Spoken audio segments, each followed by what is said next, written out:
Ya,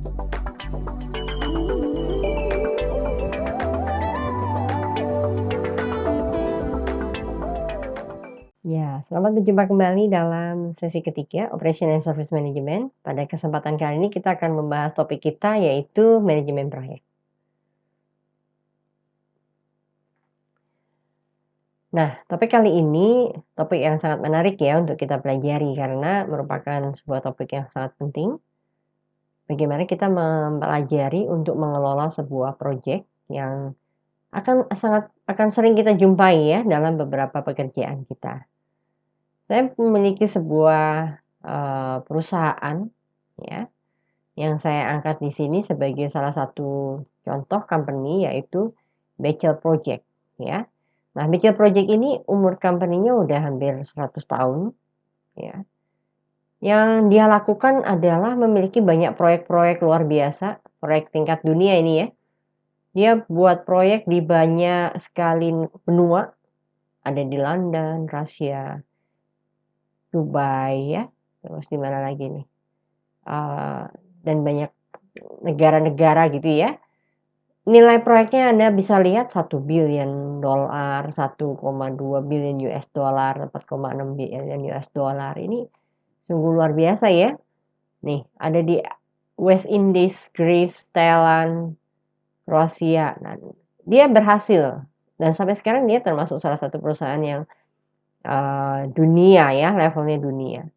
Mengapa bisa terjadi? Karena dia memiliki sebuah pemahaman tentang manajemen proyek dengan benar dan dia mengimplementasikan manajemen proyek ini dengan baik ya. Nah, ini salah satu gambarnya, channel tunnel. Kebayang ya gimana nih bikin kayak begini ya. Tapi dia berhasil tuh dengan sangat sukses ya membuat tunnel ini. Oke, saya akan masuk ke karakteristik proyek ya. Apa yang disebut dengan proyek? Sebelum kita mengelola proyek, kita harus tahu dulu nih proyek itu apa. Proyek adalah sebuah kegiatan yang sifatnya biasanya single unit. Single unit berarti sendirian gitu ya. Lalu memiliki banyak aktivitas. Single unit tapi banyak aktivitas. Lalu dia memiliki production planning inventory control yang sulit. Dia memiliki peralatan yang biasanya general ya. Dan dibutuhkan skill tenaga kerja yang cukup tinggi. Nah, ini karakteristik proyek ya. Contohnya kayak gini ya. Research project, building construction. Nah, ini contoh-contohnya ya. Jadi misalnya kampus kita ya, kampus misalnya punya proyek misalnya mau bikin building keempat, atau mau bikin prodi baru, mau bikin proyek research tentang pandemi COVID. Nah, itu proyek ya.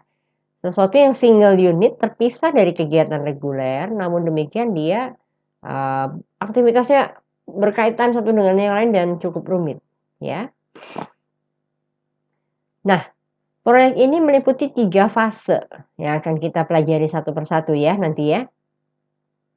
Fase yang pertama kita sebut dengan fase perencanaan ya. Manajemen selalu start with plan ya. Nah, di fase ini apa saja yang akan kita lakukan? Nah, kita akan membuat tujuan ya. Di sini kita menentukan dulu tujuannya mau apa. Ya. Lalu kita mau mendefinisikan proyeknya juga.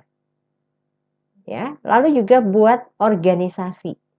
Struktur organisasi tim proyek. Nah, itu ada di fase perencanaan.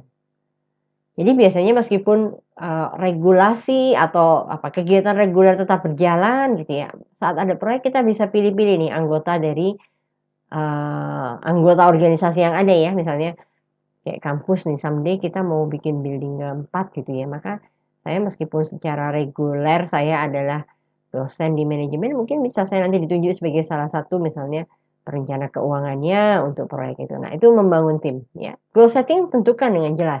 Tujuannya mau apa? Mau bikin building. Definisikan proyeknya proyek apa? Proyek profit, non profit atau pengembangan atau apa gitu ya, harus ditentukan. Lalu step kedua adalah scheduling. Nah, di sini kita akan mengkaitkan satu orang dengan orang yang lain. Lalu kita merencanakan uang, merencanakan peralatan, menjadi berbagai aktivitas yang spesifik. Dan aktivitas-aktivitas tersebut yang saling satu sama lain berkaitan. Ya, kita rencanakan, oh mau bikin building. Pertama harus ada tanahnya dulu, beli tanah. Kalau nggak ada tanah, kita nggak bisa bikin building. Mau bikin building di mana? Saat sudah ada tanah, maka saya akan bikin fondasi. Kalau fondasi nggak dibikin, maka saya nggak bisa bikin tembok-temboknya. Jadi fondasi menentukan tuh harus dibikin dulu. Nah itu scheduling, ya. Lalu yang selanjutnya adalah controlling, memonitor sumber daya, biaya, kualitas, ya, budget. Ya, lalu kita bisa revise lagi nih perencanaan kita, ya, sehingga dia bisa sesuai dengan tadi goal yang kita miliki. Nah, untuk kesempatan kali ini tentunya kita nggak akan cukup nih kalau belajar semuanya ya, tapi kita akan lebih fokus di salah satu teknis untuk melaksanakan atau menghitung bagaimana aktivitas kita satu sama lainnya agar jangan tidak efisien. Sebagai contoh tadi ya, kalau mau bikin bangunan pertama harus pondasi dulu. Kalau nggak ada pondasi nggak bisa bikin tembok kan. Kalau tembok udah berdiri maka saya akan bikin rangka atap. Rangka atap sudah selesai maka saya akan bikin sekat-sekatnya mungkin. Sekat-sekatnya udah selesai maka saya akan bikin lantai bawah gitu ya. Lantai bawah udah bikin akan ada penghalusan tembok ya. Kebayang nggak kalau saya udah rencanakan itu misalnya 12 bulan.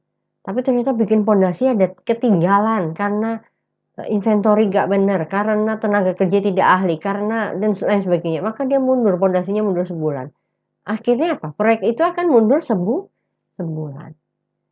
Dapatkah Anda bayangkan jika Anda dapat proyek dari tadi itu ya, yang Rusia misalnya, proyek sekian billion US dollar, terus mundur. Kira-kira apa yang akan terjadi? Ya, bisa fatal ya. Anda bisa kena penalti, kita bisa dapat banyak perkara lah, itu yang bahaya di situ. Nah, itulah mengapa manajemen proyek perlu kita pelajari. Oke, ini adalah bagian pertama dari sesi manajemen proyek kita ya. Kita masuk ke sesi section yang selanjutnya.